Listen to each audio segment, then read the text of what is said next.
Welcome in everybody to another edition of the No Look podcast. Monday, May 16th. You're in the right place. There's no sports going on tonight, so you might as well hang out with us. So if you made the right turn to come here, the left turn was Danny NASCAR, so you went the wrong way. So we're at the No Look podcast here tonight, Austin. Got a lot to talk about. Yes. NBA playoffs that's going on. NFL schedule that went out. We could even, hit on NHL playoffs at that time. It's a busy time Oh, of I was year planning on for it. sure. So, what do you want to start with? Dealer's choice. um, I mean, we gotta hop into yesterday. Majority of it was taken up by the NBA, but it was a Sunday of game sevens. We had four game sevens across two NBA games, two NHL games. Like I said, we can start with the NBA, Tyler. I'll let you, kind of indulge in it, but I'm gonna go out on a limb and say the future of the NBA is in good hands. Yeah, no, you're absolutely right. A lot of names are being made in NBA history in terms of longevity. Because I mean, yeah, we could all say the Lukas and the Treys and the Jason Tatum's and the that guy, this guy, every guy is gonna be good. But until they actually make a name for themselves, when the game is on the line, when it matters the most, it's really just all talk. So, I mean, a lot of guys, we'll start with the West. Probably the biggest upset, I would say, this postseason has to be the Mavs over the Suns. And it's just not the Mavs over the Suns, it's the Mavs over the Suns by a lot. Yeah. By a lot. No, I mean I watched a little bit of that game. I was watching the Rangers game seven. As they were kind of going off at the same time, and I was keeping track of the score, Tyler, and I just felt no need to watch the tail end of that game. The Mavs were already up like 40 something at that point. Luka, just came to play. He's had historic numbers. I think prior to yesterday's game, he was averaging 39 points. 39 points in elimination games, just an astronomical kind of number. It was the most average points in a elimination game in NBA history. He almost got to that total. He ended up with 35 points. But, Luka stock going up, Devin Booker stock going down. Like I mentioned, Tyler, future of the NBA is in good hands. You got Luka on one side, Jason Tatum and his respective conference. Devin Booker was a guy I had up there, like, of players I would want to build a franchise around, but after his performance in that game seven, he might have dropped out of it. I mean, I wouldn't go too far in saying that, he dropped out of any poll that you may have had with Devin Booker. Um, it's funny that you say that. Devin Booker, I don't know if you know this.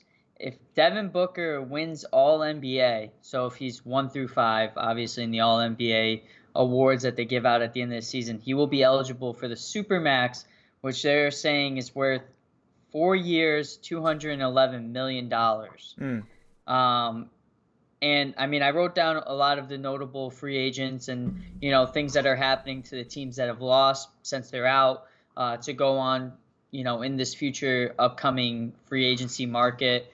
Another big name for the Suns that is going to be a free or a restricted free agent is going to be DeAndre Ayton, their big guy, down low, who some consider being one of the best centers in the league. Did not prove it last night against the Mavs. I think he had like 5 points, 4 rebounds or something like that. Just an abysmal box score. Hold on, I'm pulling it up right now. Well, Yeah, Tyler, I four would rebounds, 5 points. I can agree with you. He's one of the better traditional centers in the NBA right now. However, I don't think yesterday's result of that Game Seven, Mavs vs Suns, kind of proved that we're transitioning away from that traditional center role. Jokic, back-to-back MVP, is a guy who plays well in the post, but he can also step behind the arc and hit that three-point shot. Embiid is good at it. Giannis doesn't shoot the three-point shot, necessarily that well, but he still takes his shots. Um, I don't know if Aiton really fits in this new era NBA style. I think he reminds me more of like a lanky Andre Drummond, like where he can get those boards for you, and he'll score his points when he needs to. I mean, throughout the season, when Chris Paul, was playing well, unlike last night's game, there was Ayton that had a role on this team. He doesn't need to score 25 plus and rebound 20 rebounds to have the Suns in the game. He doesn't need to score even 15 points. He just needs to rebound the ball, post up or have great post defense against the big man on the opposite team. The biggest thing is my question to you, I guess, is if you're the Suns, mind you, Deandre Ayton's 24 years old. Are you going after him aggressively? Um, I guess at this point I would have to say yes, just because of, they have had to some capacity success, back to back NBA playoffs. They obviously went to the championship game last year. They advanced past the first round this year, Tyler. But um, not necessarily a free agent, but I'm gonna say I would pursue Ayton and I would try to move Chris Paul. Clearly, he's shown that he cannot, step up to the plate in these big games. He is getting older. I want to say he's like 37 years old. I think maybe try to get him a deal. Obviously, I'm sure the Lakers are going to be calling about him. I think he can help out teams, but when he's been put in that position to be the next man up behind Devin Booker, he just, wasn't up to the task. I'm going to agree to disagree with you. And I know this is probably going to be the opposite of what happens. But in my mind, I think of the center role in this NBA, Austin, as kind of like the running back position in the NFL, where it's disposable. You could easily find another DeAndre Ayton, mind you, in terms of his rebound production, his defense production, his scoring. I mean, if he gets you 10 points, 15 points, that's a good game, especially if you have Devin Booker. So if I were the Suns, super max Devin Booker, obviously, go after, maybe a center that can spread the floor even more, also rebound. I mean, the Mavs, they have guys at their center position, like Powell, Kleebler, who else do they have? They have Bertans, who are all bigger guys that are spreading the floor and also rebounding it while also being able to shoot the ball from a distance. So I Mm-hmm. think if the Suns do that, they're going to make their team a little bit more diverse, a little bit harder to guard. And I'm going to disagree. I think they should keep Chris Paul. I think he had one bad game. And I think they need to find, though, that backup point guard that he's going to mold for the future of the Suns. I You do don't think think it's campaign? I could see it. I don't know if that's the answer, though. I don't know if I trust him that much. I don't know if he's I think I need one starting season of campaign to really be like, you know what, that's the right answer. Because at this point, all I see campaign being is a role player in the NBA. Well, he was kind of a main factor in that playoff run they had last year when Chris Paul went down. He stepped up big, had a couple of 30-point games. But talking about points, Tyler, out of all of the numbers and spreads of the game, the craziest thing I'm looking at right now, the Suns starters combined for 37 points. Luka Doncic had 35 points on his own. Obviously, your man Dinwiddie off the bench added another 30. Brunson had a decent game with 24. I mean, in a big game like this at home, the Suns is choked. I mean, there's no other way to put it. Yeah. I mean, they missed a lot of shots. They couldn't buy a bucket if they wanted to. Um, I guess the Chris Paul theory of him being a curse is real because yet again they lose from being behind in the series. So I think we both said it last week. We would love to see the Mavs win. We just didn't think it was going to happen. And here we are, wrong again, Austin. Second series in a row, counting the Mavs out Yeah. and then proving us wrong. Shout out my boy J Kidd, favorite player of all time, coaching this team. Luka Doncic is on another level, and it's kind of getting into those scary hours with Luka. He won a series and he didn't even have to spill a drink on the floor to get a fake timeout. All right. Well, speaking of another team, Jason Kidd coached the Bucks at the Celtics. Celtics beating the Bucks again, another handily victory, 109-81 as the Celtics advance to the Eastern Conference Finals. Um, what did you make of this game? Um, I guess my big takeaway is that Giannis can't do it all. A historic series, obviously. 200, first player in NBA history to have 200 points, 100 rebounds, and 50 assists in a series. I mean, those numbers are just insane to speak them out loud and just to hear those words come out of my mouth. But he had like 14, 8, and 7 in like 10 minutes, it seemed like, into the game. Only ended up with 25, 20 rebounds, which is crazy. 2020 game and a loss, 9 assists. But then you look at, his guys. Drew Holiday had 21, not bad. Lopez 15. Matthews and Allen, just combining for 4 points. They need a lot more support. You can tell that they were missing Chris Middleton. Guys like Grayson Allen, Matthews, Pat Connaughton, who played 32 minutes, only had 2 points. They just need a little bit more depth because it was clear the Celtics, schemed for Giannis, had a good game plan for him.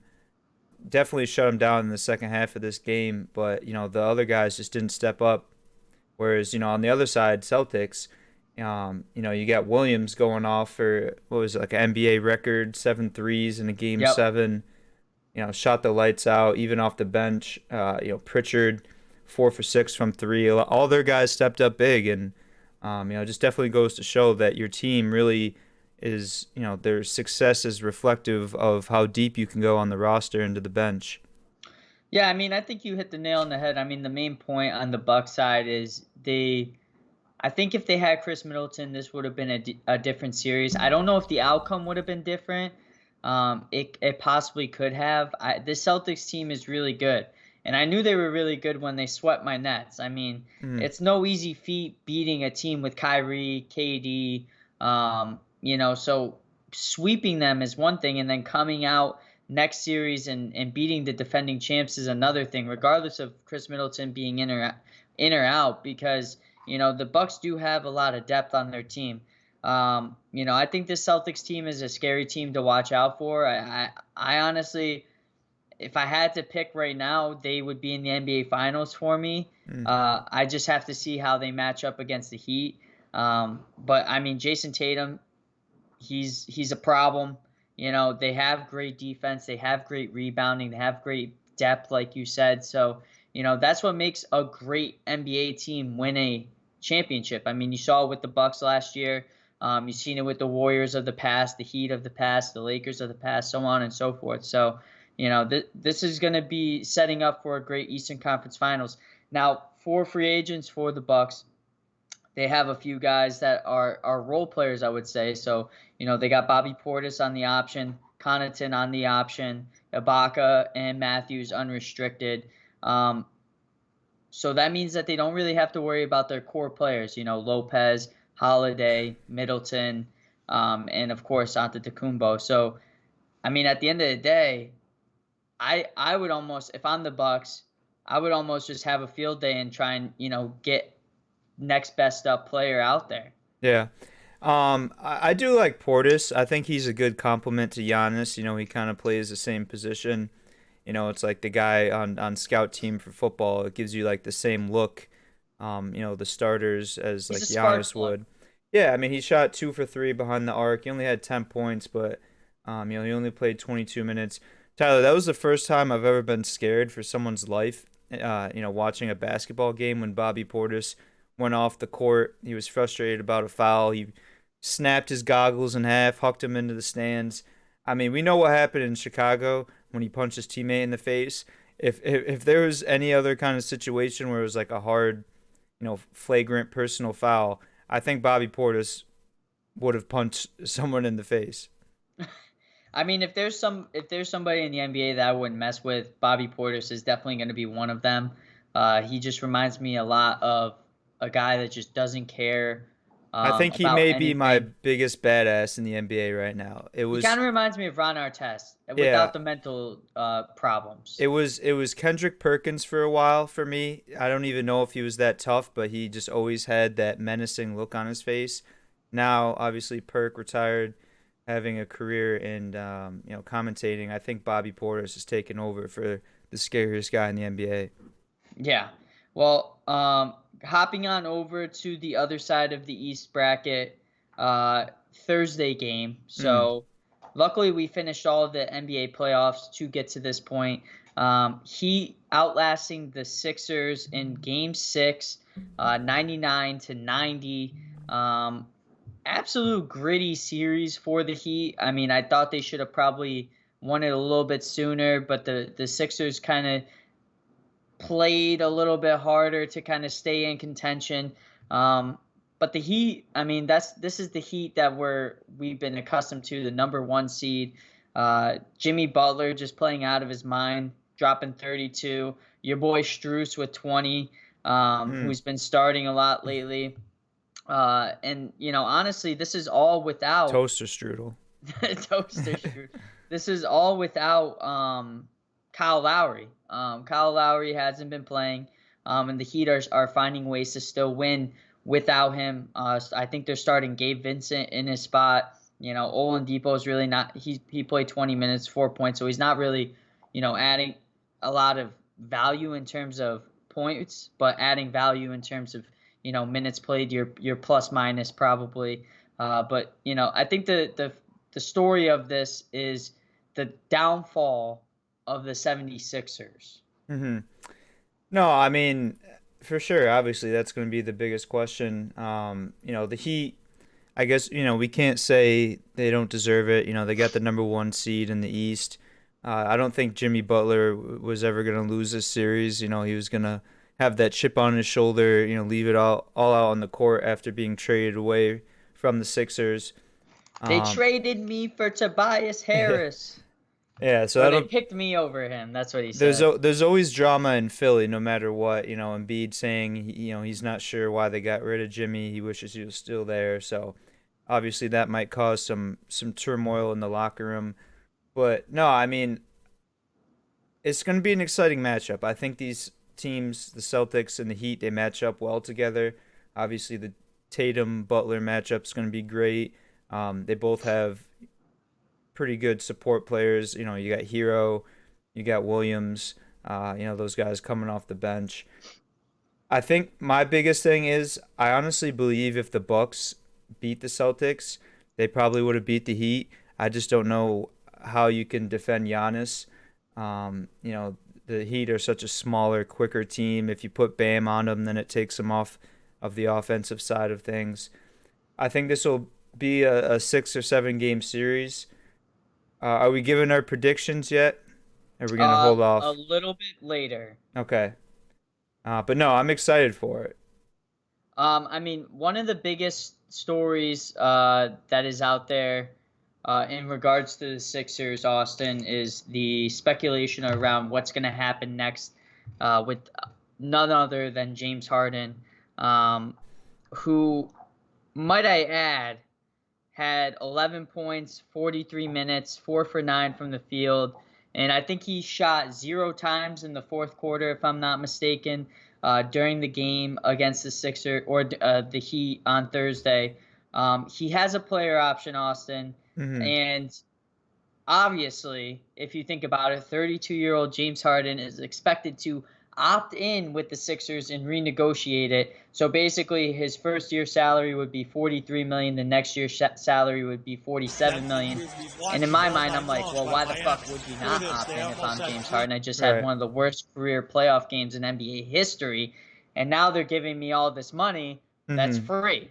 So that's the biggest free agent for the Sixers. If you're the Sixers, you really are fucked either way because the player Yeah. gets to choose. No, I think the Sixers' hand is kind of forced in this type of situation because obviously it didn't work out this year, but you could say, okay, we didn't get a full season with James. There's not a lot of chemistry there. He showed some flashes of potential, but it's like if you don't pick up the option, you're kind of starting from scratch again. I mean, Sixers, the Philly fans, they've been trusting the process for how long now? And then you get rid of James Harden. It's like, okay, we're back to square one. I think they're kind of put in a position where they need James Harden. They need that next guy up. Tobias Harris, he's getting up there in age. He's kind of shown that he can't be that second option. At least this year. I know last year he played decent, but yeah, it doesn't make or it's not surprising to me that James Harden would want to stay. Obviously Michael Rubin, Meek Mill, he's friends with all those guys, Lil Baby. So they're always at the 76ers games. I think it was like what the week or day after he got traded to the Sixers, he was in the studio with those guys. So I can see Pretty sure he the got arrested in Paris with Lil Baby. yeah, well, that was a while ago, but I think like the day after he got traded from the Nets, he arrived in Philly. He was at the studio with those guys until like 4 in the morning. So I can see the appeal on Harden's standpoint, and obviously, of course, the money situation, like you mentioned, Tyler, is not too shabby. Now, the top five players in free agency, now that we're talking about it, uh, John Wall, number one, Hmm. who we've all forgot about. Number two, James Harden. Number three, Russell Westbrook. Four, Bradley Beal. Five, Kyrie Irving. All five of those players have player options, of course. Who's Um, ranking John Wall number one? they're ranking it by the amount of money for the player option.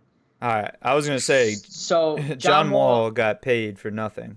John Wall and James Harden have the same player option, because I think they signed during the same year.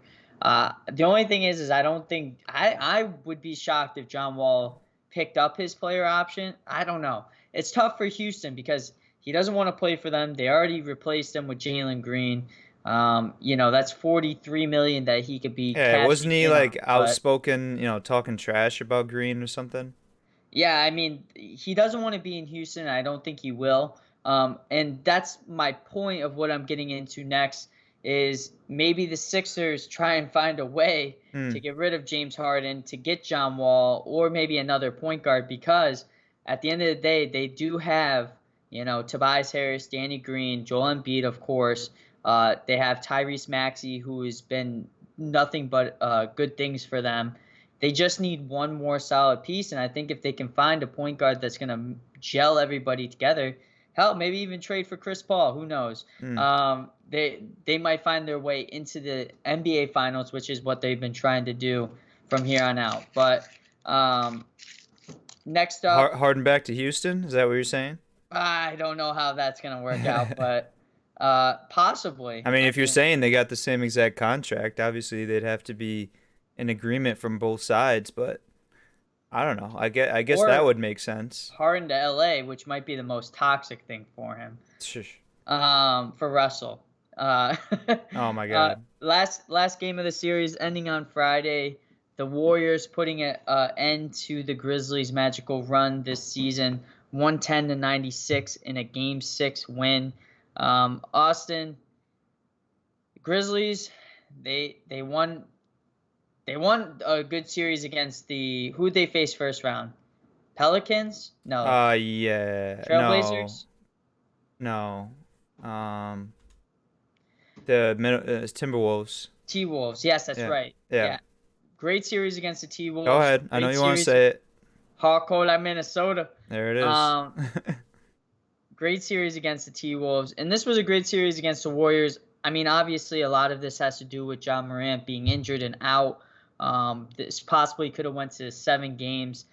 I must say, though, Austin, the thing that I'm most surprised about is even after losing to the Timberwolves, or not the Timberwolves, the Warriors, you're seeing a lot of guys on the Grizzlies coming out and saying, their time is going to come. They're going to beat the Warriors. Instead of taking the loss with grace, going into the gym, letting their words speak or their game speak for rather than their words. Yeah. We're talking about this isn't the Pelicans that you beat. This isn't the Mavs. This is the Golden State Warriors. Did we forget Steph Curry, Klay Thompson, the Splash Brothers before they had the pool party there? I mean, Draymond Green. These guys are NBA champions, multiple time NBA champions with and without KD. They didn't even need KD. He came over because he knew he was going to win one. I mean, you're talking a lot of shit to a team that walked so you could run. I mean, let's not forget, Tyler, another player on that squad who was an all-star starter, Andrew Wiggins. Then you got Steph Curry's protege, clone Jordan Poole, who's been playing phenomenally, late in the season and into these NBA playoffs. But yeah, real quick, the Memphis Grizzlies, their time will come. Obviously, they got the 2 seed this year, which is, in the Western Conference, it's no easy feat. If Ja Morant plays this whole series, I know I was joking around a little bit saying the Grizzlies might be better without him, but clearly, they need him. They need his points, his production, his, how he can facilitate the basketball. But I mean, a lot of young, solid guys. They might have another year or two. You got Jaren Jackson, Bane, Brooks. They're probably gonna command a pretty girthy contract, coming up at some point. But as the roster stands right now, if everyone's healthy, they're clearly one of the top two, maybe three teams in the Western Conference. Yeah, I mean, I think this is going to be a series that we're going to see in next year's playoffs, Grizzlies versus Warriors. I would even make the wager that it's possibly in the Western Conference Finals. Mm. If all stays the same in terms of health, like you said, you have Ja Morant, you keep him healthy. I think this series goes to 7.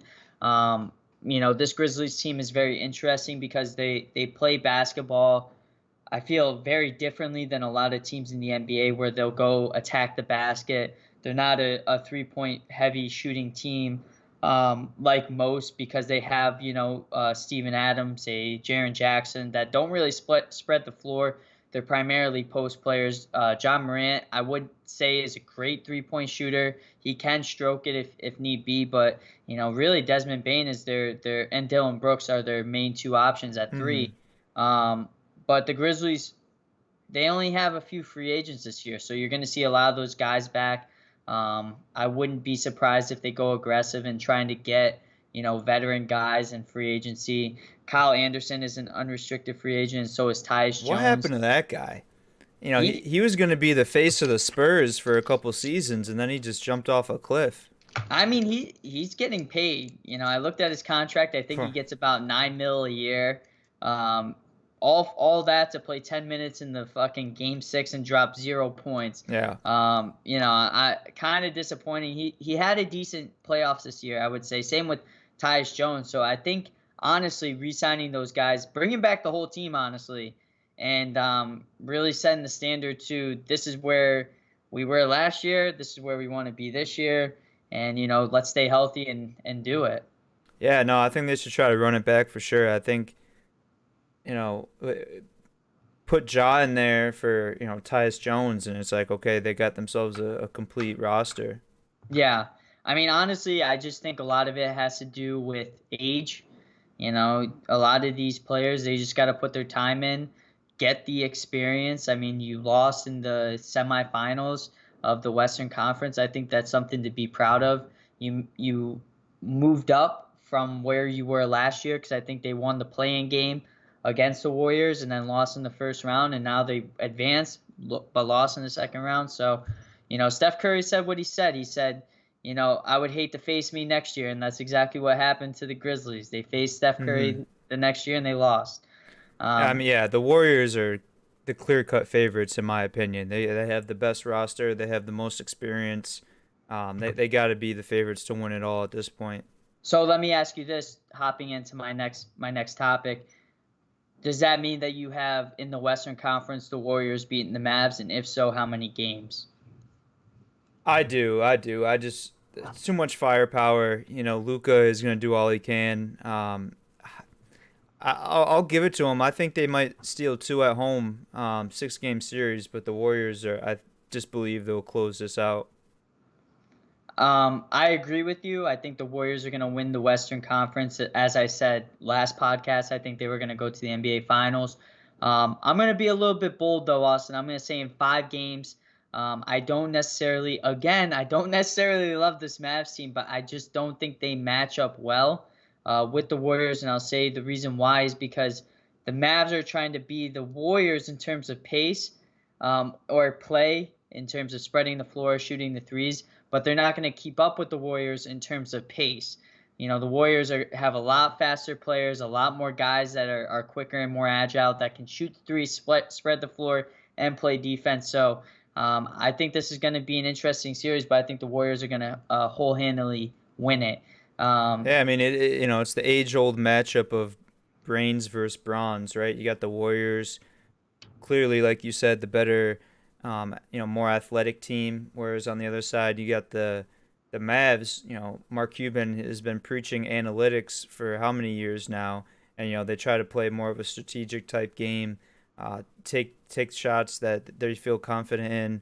They don't shoot any mid-range jumpers, so it'll be interesting. But yeah, the Warriors right now, they're healthy, they're rolling, and there's a lot to be said about chemistry.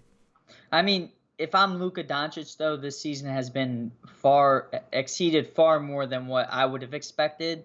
Obviously, every player is going to tell you, "Oh, we're going to go to the NBA Finals and win it." Of course, Luka's putting himself in a great position to get to that point. But I would be, if I'm Luka, I'm thrilled at where we're at.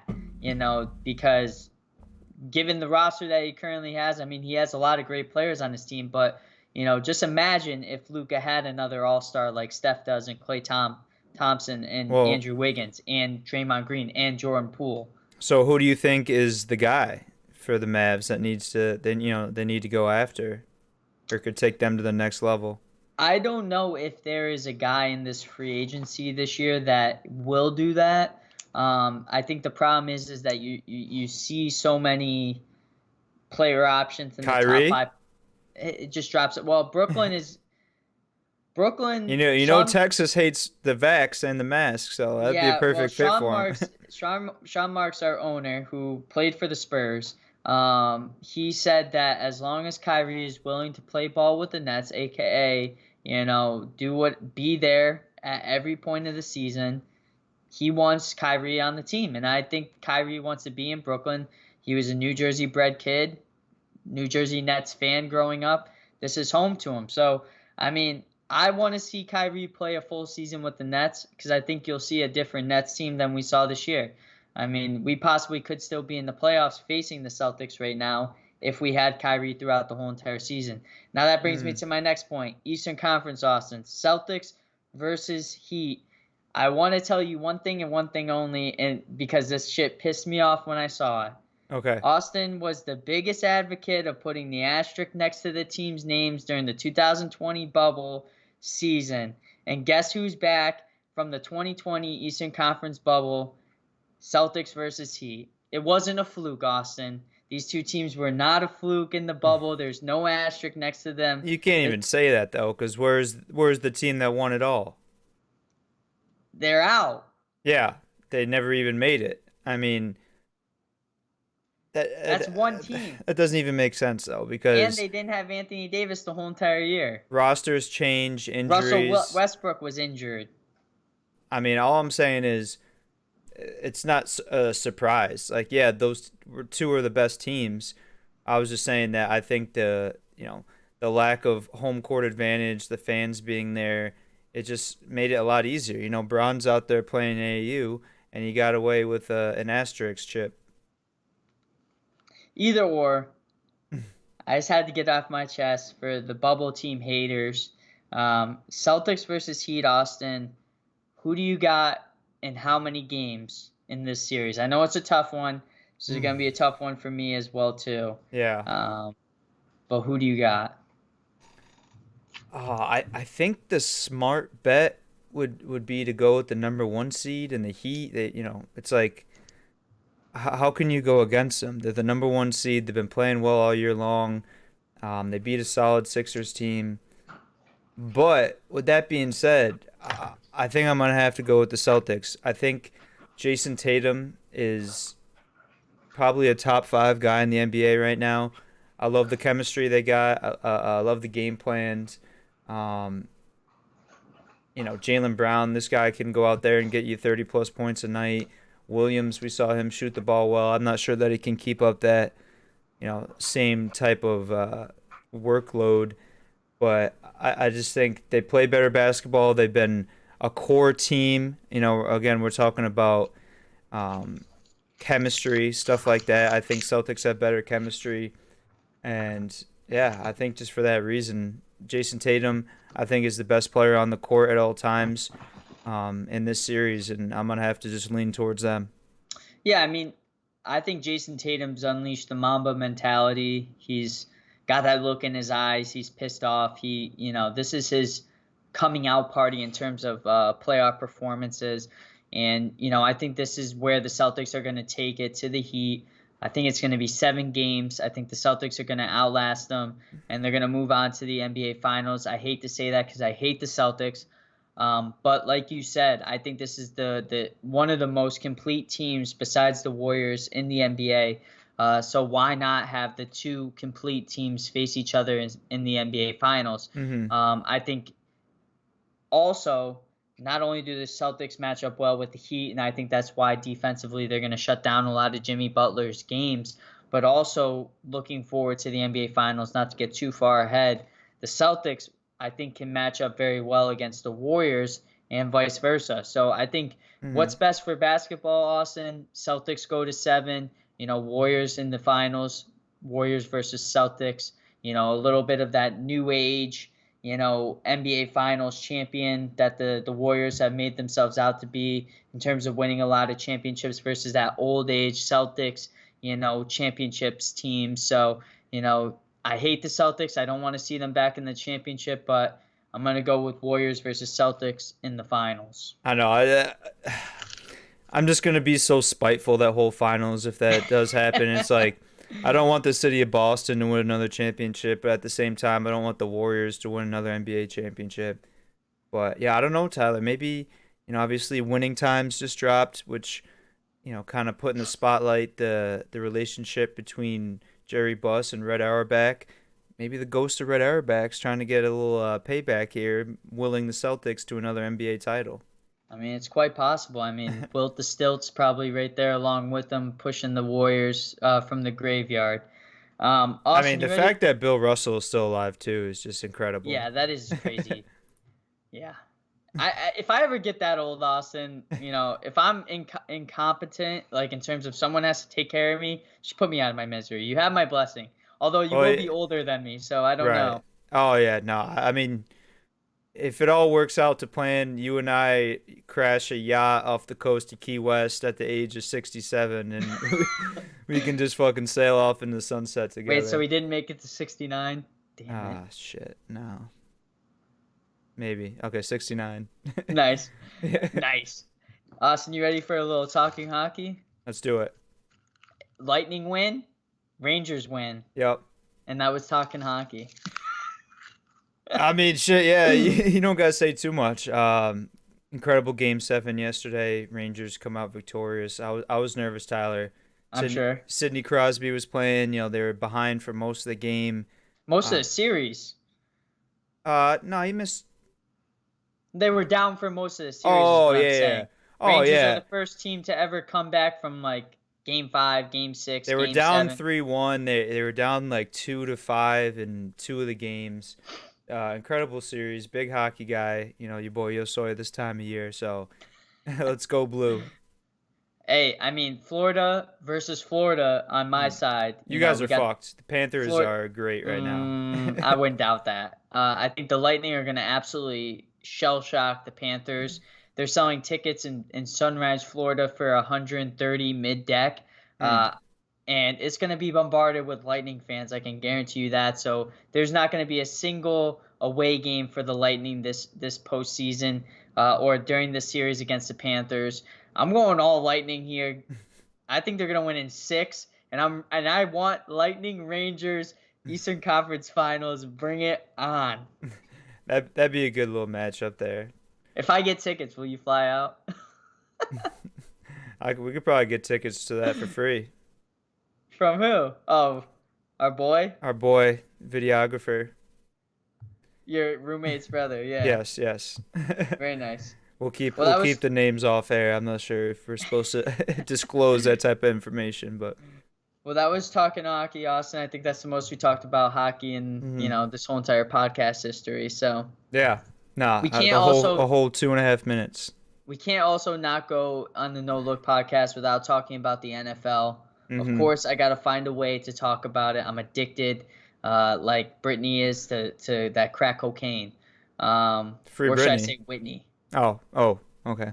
Whitney or Brittany? I was gonna say Either I or. thought Britney was just a raging alcoholic, but Either or, yeah, aren't we all? yeah, facts. So you want to get into power rankings? I want to get no, I don't want to get into power rankings because I don't Because want my blood pressure. ESPN just came out with their updated power rankings. All You right, sure? fine, let's do it. You fucking scumbag. All right. So we're doing the updated power rankings right now. Just do like top 15. 1 through 15. Bills, Rams, Bucks, Chiefs, Packers, Bengals, Chargers, Cowboys, Niners, Ravens, Titans, Broncos, Raiders, Colts, Patriots. Wow, they got the Patriots kind of high, Eagles kind of low. Tyler, no surprises here. Packers top 5. Kind of surprised. Raiders a little surprised they cracked the top Not 15. surprised. I'm surprised they're not top 10, honestly. First off, I think the most mad I am about these power rankings, first off, Austin, is the Broncos being ahead of the Raiders. Is just absolutely disgusting. The Broncos are terrible. Let us put this into perspective for you. The Broncos are a facade. They are not real. They are not good. I don't care how good Russell Wilson is. The dude has He's no good. offense. He's good. He has no offensive line in front of him. And mind you, he's playing in the hardest division in football with the best defensive players on the edge. Let me remind you, the Raiders, probably being the worst, have Chandler Jones and Max Crosby.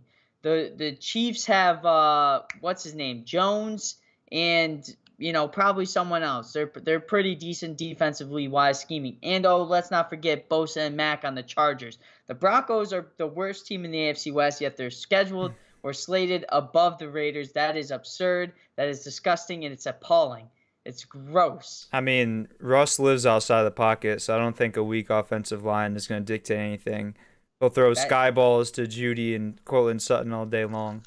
Cortland Sutton drops more balls than I do when my balls first dropped. Okay. Not the dumbest thing you've ever said, but no, I'm just pulling your chain. Yeah, I don't know. I guess the Titans right now, obviously, with losing AJ Brown, They have them ranked where? 11. That's kind of surprising. Jesus. Niners, they made it to the NFC Championship game. Where's the Cowboys, Saints? probably low. Cowboys at 8. That's probably the most surprising on this list. Saints Where's are the at Browns? Saints are at 20. Browns are at 17. Wow. Yeah, Wow. I guess they don't have a lot of faith in what's his face, Deshaun? Deshaun Watson. Do you think they don't have faith in him playing? Or they just don't have faith in him being good after taking a year off? I It has a lot of tangibles. The Browns, I feel like, got better than most teams in the NFL, and I feel like the Saints got even better too. I mean, let me remind you, Jameis Winston obviously can throw 50 interceptions, but he can throw 50 touchdowns too. Adding juice with Michael Thomas, Alvin Kamara. I mean, now you got Tyrann Mathieu. I mean, the Saints are no slouches here. Adding New head juice, coach. I think adds them to the second best in that division easily. Yeah, I mean, that's not hard to say. The Panthers and the Falcons are pretty run-of-the-mill type teams. Not expecting much out of them. You got to think if you're a clear-cut second, you're right there in that 6-7 spot to get into the wild card. Yeah, I mean, obviously this is pretty early draft rank or power rankings. We'll see what happens, but yeah, Cowboys at 8. That's crazy. I mean, Packers at 5. No, that's a little low for them, honestly. But I'm surprised they're not at least like 10 to 15. Well, Tyler though, just re-signed Jair Alexander today, and they negotiated that he's getting $1 million base salary for this upcoming season. So they got some cap space. OBJ, Julio. I did see. I think it was somewhere on ESPN. OBJ's projected to go to the Packers, and Julio's projected to go to the Colts, Yeah, which that makes would be sense. absurd. Back with Matt Yeah. Ryan, and then OBJ would be like literally probably like top 25 pick in fantasy football, I think, in PPR leagues if he had Aaron Rodgers throwing in the ball. Yeah. Well, I Um, mean, that makes sense now. He can really step in and be that clear-cut wide receiver one. I could see a little bit of an ego situation in the locker room with him and Devontae. But as far as similar play style, route running, good hands, like that's probably the best replacement we could ask for at this point. Yeah. Well, the NFL came out with the schedules this past week, Austin. As many of fans wait for this day to happen to see what games they're going to go to, who they're facing. So what I did is I picked my favorite games of each week, and we don't have to get into them. I just want you to pick a winner of that game. So for week one, I think the best game that was on the slate was Bills at Rams, obviously Hmm. the season opener. Um, I have the Bills upsetting the Rams. I think you're going to see a little bit of that Super Bowl, uh, what do you call that, hangover with the Yeah. Rams. I think they're still going to be a good team. I think the Bills are going to be hungry and take that W. Well, I don't know if you can quite call that an upset because according to ESPN, they got Bills at number one, Rams at number two. This will be a great game. Um, definitely pulling for the Bills, man. They've been in such a long drought. Obviously, you and I, living in upstate New York our whole lives, pretty much. Well, at least me, Tyler. You're a mutt A compared. gypsy. I don't. Yeah, gypsy is a good word for it. I don't know where you claim freaking Pittsburgh, New Jersey, Tampa. This guy's all over the place. Well, But if I stay in Tampa 2.5 more years, I've lived here the same amount of time as I did in New York. then, all right, then I will accept your fandom to the Bucks and Lightning and all these teams. But The until Rowdies? Jesus, I don't even want to know.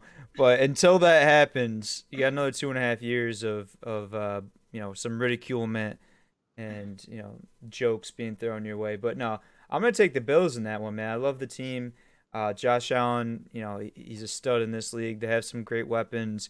We saw the relationship between him and Stephon Diggs. The defense is strong, and obviously adding Von Miller, that deal is still a little kind of crazy to me. The amount of money he got paid this late in his career, but yeah, I'm gonna take the Bills in that one.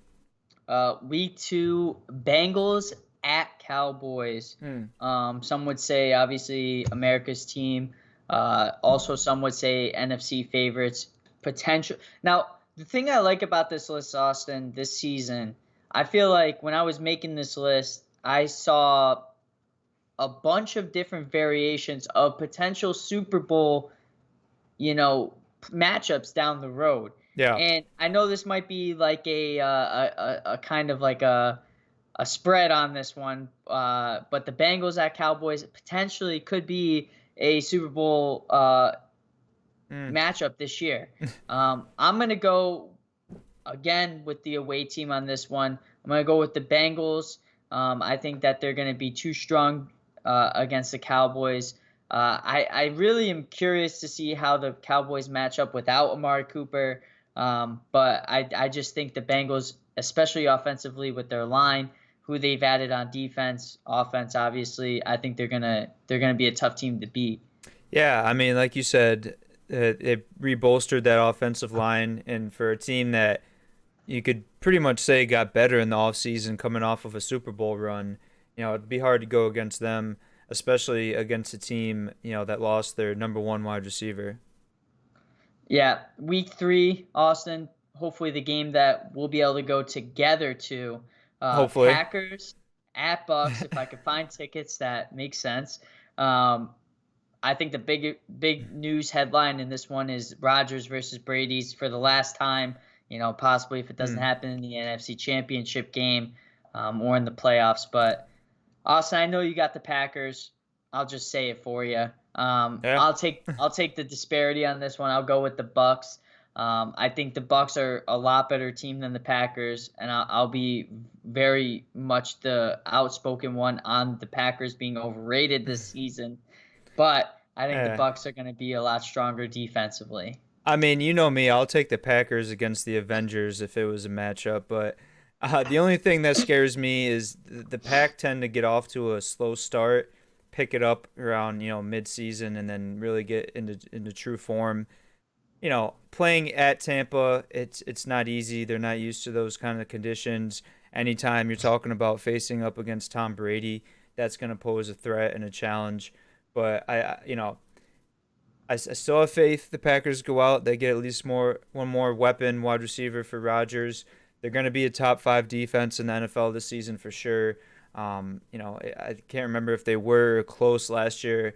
Plus the acquisitions they made, in the first round and beyond, and the draft this year, they're going to be good. Obviously, Aaron Rodgers is going to receive a lot of criticism. Probably even more so now without Devontae Adams. But he's been here before, man. It's not his first rodeo. I think he can get the job done. Sticking with the Bucks, 2020 Super Bowl rematch, Chiefs at Bucks. Mm, Literally the same Super Bowl venue too. Now that I think about it, Mahomes versus Brady could be possibly for the last time as advertised. Again, probably what they're gonna say. yeah. I'm gonna go back to back on this one. I'm gonna go back to back Bucks picks, primarily for the fact that I need the Bucks to beat the Chiefs because I am in the same division as the Chiefs. So any wins and losses that we could pull from the Chiefs, that'd be great. But I think this is going to be a one of the best games, matchup wise of Hmm. the year. So I'm excited for this one, week 4. I'll probably be tailgating because I won't be able to get in. It's probably going to be $1,000 ticket. Yeah. So sorry, you said Bucks. Yes. Okay, I'll go on the other side of things. I'll take the Chiefs. Obviously, the loss of Tyreek Hill, it's a pretty big blow. We saw what he can do with Mahomes, just that dynamic duo. They go out, they get Juju Smith-Schuster, they have Mecole Hardman, Kelsey. This could be the passing of the torch, Tyler. And I respect Tom Brady as a competitor, as a legend. Probably the best football player of all time that we've been lucky enough to see throughout his career. But when is enough enough? This guy is one hard hit away from spilling avocado ice cream all over the field coming out of his fucking ears. I mean, this dude has got to know at some point his body just cannot hold up to it. I don't want to see him get like hurt. I'm not gonna be that guy and say that, but I just don't know how many more years he has left. Well, I think this is it because, NFL is rigged and they're probably going to win it all. So, week 5, Cowboys at Rams. I think this was probably the Hmm. most interesting matchup that week. I'm going to go against the Cowboys one more time. I'm going to go with the Rams. I think at this point in the season, we'll see who's the strongest teams and who's the weakest. And honestly, I could see at this point in the season, the Cowboys kind of pulling away, in terms of, you Hmm. know, power rankings and the Rams pulling, going up the power rankings. So I'm going to go with the Rams on this one. I'm gonna go with the Rams as well. Obviously, right now the defending Super Bowl champs. However, I do believe they're legitimate one and done, much like Mims with his "This Is Why I'm Hot" song. Whoa. That was my first MySpace song. I mean, there's a lot of MySpace songs, but tell me he wasn't a one-hit wonder. I thought Mims had another bop that No was out shot. there. Was Or he the guy that sang "Do My Chain Hang Low"? no, that was Chingy, I think. My No, it chain wasn't. hang low, do it well. Or Webster or Chameleonaire, one of those guys. Um, Like this wasn't bad by him, but yeah, you're right. I'll give it to now you. now you're just reaching, Tyler. I'm gonna go with the Rams right now. They got the better roster. They're coming off a Super Bowl win. I do have concerns for them this season and a difficult NFC. You were close. It was Jibs that Jibs. released Chang Hang Low. Well, that's a certified one-hit wonder. Yeah. Week 6, another Chiefs, another Bills. Bills at Chiefs. Josh Allen versus Patrick Mahomes. Again, I'm gonna ride against the Chiefs on this one. Not only do I think because they're in our division, but also because I think the Bills are a better team this year. Defensively, they're scary. Adding Elam to their secondary, really filling that hole that they had. That was an issue, a problem. The Chiefs without Tyreek Hill, they still have, like you said, Kelsey and Juju, and a dynamic offense. But I think this Bills defense is going to help them win a lot of games that they didn't win last year because of it. So. I like the Bills better, but give me the Chiefs in this matchup. I think we're going to set up a rematch in the AFC Championship game where the Bills will come out victorious. Week 7, Chiefs at Niners, 2018, 19 Super Bowl, 2019 Super Bowl rematch. I'm gonna take the Chiefs on this one. I know I hated on them a lot, but I think this is a game that the Chiefs can win. I'm not sure about the Niners. They lost a lot of players this season. Is Debo gonna play? Who's gonna be their quarterback? Is it gonna be Jimmy G? Is it gonna be Trey Lance? They're still really good defensively and, have a great offensive line, but, they don't have Mostert anymore. They lost another one of their running backs, Jarek McKinnon, and, who's going to be their main guy. So a lot of question marks around the Niners this season. Give me the Chiefs. Tyler, if you ever find me rooting for the 49ers, take me out back behind the woodshed and put some dirt over my body. Call you old cooker. Yep. Week 8. This is going to be an interesting one. Packers at Bills, Austin. Rodgers versus Allen's. Cold weather versus cold weather. It doesn't matter where you're at. I'm going to go with the home team on this one. I think the Bills will have home field advantage on this, and you'll feel it. I also think they are a slightly better team offensively, and that's what's going to trigger this win for the Bills. Yeah, I mean, obviously, like I mentioned before, Tyler, I'm going Packers against anyone. I think, this game will probably be prime time, and Rodgers, when you put the spotlight on him, he shines. So I think the Packers will come out victorious. Week 9, Rams at Bucks, rematch of last year's playoffs. I'm going to ride with the Bucks on this one. I think they have home field advantage being in Tampa, and I think they added a lot of players to their team this year that made up for the reason why they lost to the Rams last year in terms of their secondary. So I think they're going to get that revenge game W. Yeah, I'll go with the Bucks in this one as well. I think at this point in the season, the Rams are going to start to crumble.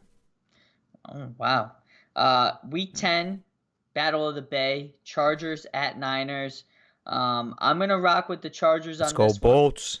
Although, okay, so Austin's going to rock with the Chargers. We're rocking with the Chargers because the Chargers are rocking with us. The Chargers are in SoCal, not the Bay. Well, Bay versus LA is what I said. You said Battle of the Bay. Well, yeah, isn't that the Bay? Like the whole entire Bay? No, the Bay Area is San Francisco, NorCal. So Austin's now a geographer. Well, I live out here, man. I got to know California. The land a little bit. So why do they say Battle of the Bay then?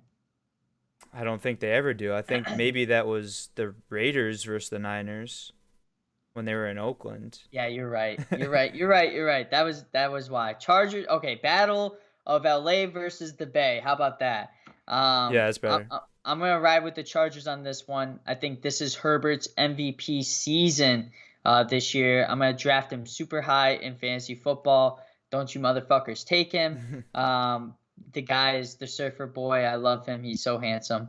I think, it's going to be a pretty easily big victory for the Chargers. So yeah, Bolts by a million. Did you see the graphic they came out with like the anime for the Chargers? The Chargers came out with it, right? Yeah, dude, incredible. Even if you're not like give that guy a raise. Even if you're not a fan of anime, just the production and the graphics, the editing, that was great. Did you see the one that they made for the Jaguars? Yeah, well, it was in that video, and they made the Jaguar look like Urban Meyer when he was at the bar. Oh my god, that's hilarious. Week 11, the Nasty versus Austin Memorial game. Titans at Packers. Austin, I'm gonna ride with your Packers on this one. I just think this is gonna be an interesting AFC versus NFC matchup. I just think Rodgers in Lambeau, I think this is going to be in November, Yep. is going to be a huge difference maker. And this is when the Packers usually get hot, Austin. Yep. So No, you couldn't have said it any better, Tyler. A lot of question marks around the Tennessee Titans this season. Derrick Henry in that cold weather is going to be tough to bring down. But again, Packers rebolstered defensive front, and they got an All-Pro Devondre Campbell at linebacker, Jair Alexander, the number one cornerback in the NFL, is going to be back. I love what they're going to do. They'll probably pick off Ryan Tannehill about 27 and a half times, and the Packers by a million. Week 12, Rams at Chiefs, another possible Super Bowl championship matchup. I'm going to ride with the Chiefs on this one. They're at home again in that, later in the year, November weather in Kansas City. I think Patrick Mahomes is very tough to beat. If this was vice versa in LA, I would pick the Rams. But I think Patty Mahomes and the Chiefs are going to find a way to win. Yeah, give me the Chiefs. Patrick Mahomes is still Patrick Mahomes. He's got enough weapons. Andy Reid's still there scheming up plays, so I think they'll be just fine. Week 13, interesting one. Titans at Eagles. A.J. Mm. Brown revenge game. Mm. Give me the Eagles by a trillion. I hope I have A.J. Brown in fantasy for this Week 13 matchup, and then I'm trading him. I think A.J. Brown's going to score 4 touchdowns, 2 rushing, 2 receiving, maybe even 1 passing and 1 punt return. Who knows? But I like this Eagles team this year with what they added in the draft and in free agency. Yeah, I'm going to go with the Eagles as well. Tyler, much like in a court of law, you're innocent until proven guilty. I am on the Jalen Hurts wagon until proven otherwise. Week 14, Bucks at Niners. Interesting one. Brady goes back to the Bay, and Brady comes out with the W. I think the NFL set this one up perfectly for a farewell tour for Brady. And this will be an emotional one for him, kind of like Brett Favre's father dying against the Raiders on Monday Night Football. I will continue to say that. Say a lot. I'm gonna go with the Bucks by a million. Yeah, I'm gonna go with the Bucks as well. Like you said, homecoming game for Brady. He's gonna have a lot of family in attendance. I think the Bucks will take it. Week 15 couldn't be a list of Tyler's without the Raiders. Patriots at Raiders. Belichick versus McDaniels for the first time. I'm going to go with the Raiders on this one. I don't love this Pats team this year. They're going to be a very weird team to watch. And I mean, Devontae Adams is just fucking best receiver in the league. So I'm going to go with the Raiders. Give me the Raiders. I have 3 games. Moving on. I have 3 games for Week 15, Austin. I get the Raiders.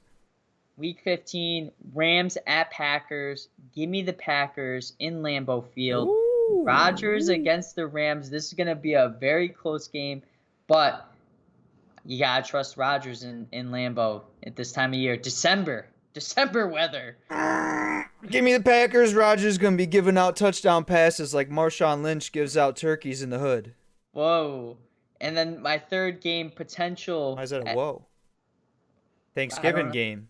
Marshawn Lynch is man of the people. Okay, well. Whoa. Third game not possible. A Possible. I was hyping you up. Relax. No. Possible Super Bowl championship matchup. Bengals at Bucks. Joey Burrow versus Tom Brady. Another crucial matchup throughout the season. Probably for first round bye. Seedings. I'm gonna go Bucks on this one, home field advantage. I love the Bengals. I don't know how much I love them against the Bucks though. Give me Bengals. Give me Big Bert. I think Joey. It's another game passing the torch, if you will, for Brady. Wait, did the Bucks play the Bills this year? Is that what you said? No, they faced them last year. Oh. I was going to say, I was at that game. If Brady has a farewell tour and he's playing against Burrow and Mahomes and like Allen, like he's pretty much playing against the whole Rodgers too. Yeah, well, I mean, he's not passing the torch to Rodgers. They're going to be out, around the same time. And he's facing Stafford this year. I mean, those are only the games that I noted too. Yeah. Bucks. Bucks. Okay. No, you said Bengals. Bengals. Yeah. Okay. Bengals. Week 16. Raiders at Steelers. I only put this one on here. Christmas in Pittsburgh. Your boy might be going to that. Hmm. I know someone who knows someone who has season tickets, so I might be going. Plus, I love to think all the past games with the immaculate reception and all the old school playoffs. I'm going Raiders, pulling off the upset in Pittsburgh Heinz Field, baby. Give me Raiders. Raiders. Week 17, Rams at Chargers, Battle of LA, Austin. Mm. Who do you got? I mean, I think we know who we got. The hometown team, the new Oh, kid, the young gun. Give me Justin Herbert and the Chargers. Stafford, you should have just retired, man. You got a nice family to go home to. You got a Super Bowl. You get my blessing of making it into the Hall of Fame. I mean, what more could you ask for? now, Austin, remind you, Chargers are not good in the later part of this season. Like Rodgers is not good at the beginning part, losing to the Raiders last year in overtime to not make the playoffs. I think this is what's going to happen here. The Chargers are going to combust. The Rams are going to win and potentially get themselves into a good seeding in the playoffs in the NFC. Give me the Rams. And No then shot, Bucko. Week 18 to finish off the season. I think possibly the best interconference matchup at this point in the season. Ravens at Bengals. I think a lot of is going to be on the line during this game. We haven't touched on the Ravens. I think they're going to be a black horse during, no pun intended, during this season throughout the Dark year. horse, but yeah. Dark horse, black horse, same thing. Yeah. I'm going Ravens in the upset because I think they're going to have a lot more on the line than the Bengals. It's tough. Yeah, I mean, didn't talk much about the Ravens last year with Lamar being hurt. They came out, had another stellar draft, filled the pieces that they needed to be filled. They added to other spots that were already strong. Oh, let me just oppose you. I'll go Bengals. I think it'll be a great game, though, like you said. So that ends it with the top 18, I would say, or week 18's best games. I did want to touch on the top 10 hardest schedules. Should we do a parlay of all the games we just picked? Well, I mean, I could do all the ones that I picked, and you can do all the ones you picked. That's exactly what I meant. I don't know if they're going to allow us. Do they allow you to do multiple weeks? Oh, yeah, for sure. That's a lot of games. That's like that's 20 games, right? 21 games I have right there. Packers are bound to lose one of those games, so I'm automatically fucked. We're probably going to lose the Titans at Eagles one, the one that we least expect to lose. Yeah. Top 10 hardest schedules, by the way, Austin, which came out after the schedules were being made. 1 through 10, I just want to touch on. 1 being the Rams, 2 being the Cardinals, 3 being the Bengals, 4 being the Bucks, 5 the Niners, 6 the Chiefs, 7 Raiders, 8 Saints, 9 Falcons, and 10 Chargers. So the team that won the Super Bowl last year now having the hardest schedule this year, that has to be the biggest fuck you from the NFL. Yeah, well, I think someone was telling me about the way they do it, like the Super Bowl champions have to play the certain divisional champions or the NFC. I don't know. There's a weird thing about that. The NFC winners face the AFC winners. There's something that goes on there. So that makes sense why the Rams have the hardest schedule. Yeah, well, that's all I have. That's You all got I anything, have. Austin? No. Let's go Rangers. Go Lightning. Go Bolts. No. Go Rangers. I'm ending it on that. Go Nets. I'll be right back. We got Monday Night Gaming coming up. I'm going to grab some water real quick, so stay tuned. Love ya.